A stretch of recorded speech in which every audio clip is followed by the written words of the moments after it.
Tužiteljstvo Bosne i Hercegovine podiglo je optužnicu protiv Brkić Safeta koji se tereti za sudjelovanje u okviru terorističke organizacije i sudjelovanje u oružanim sukobima na području Sirije i Iraka u okviru formacija takozvanog ISIL-a koji je od strane Vijeća sigurnosti proglašen terorističkom organizacijom. Optužen je Brkić Safet, rođen 86. godine u Sarajevu. On se tereti da je sudjelovao zajedno sa drugim pripadnicima državljanima Bosne i Hercegovine u okviru jedinice poznate pod nazivom Muhadžiri Ansarije na ratištu u Siriji, dakle sudjelovao u terorističkim aktivnostima i pružao podršku terorističkim aktivnostima.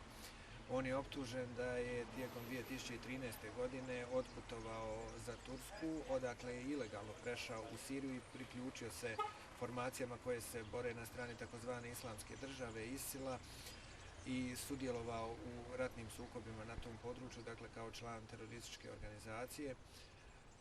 On je na tom području ostao oko godinu dana, dakle do 2014. godine. Tužiteljstvo Bosne i Hercegovine nakon detaljno provedene istrage prikupilo je dokaze da je on u okviru terorističke skupine zajedno s drugim državljanima Bosne i Hercegovine sudjelovao u oružanom sukobu na tom području na strani formacija ISIL-a koji je proglašen od strane Vijeća sigurnosti UN-a terorističkom organizacijom i nakon provedene istrage podignuta je optužnica protiv ovog optuženog državljana Bosne i Hercegovine koja će biti upućena prema sudu BiH na potvrđivanje.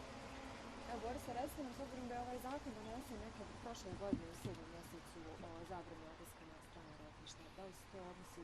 Vidite, ovaj optuženi se tereti za sudjelovanje u terorističkoj organizaciji, članak 202d Kaznenog zakona Bosne i Hercegovine. Dakle, on se tereti da je sudjelovao kao pripadnik terorističke organizacije i pružao podršku terorističkoj organizaciji, odnosno formacijama koje su djelovale na tom području.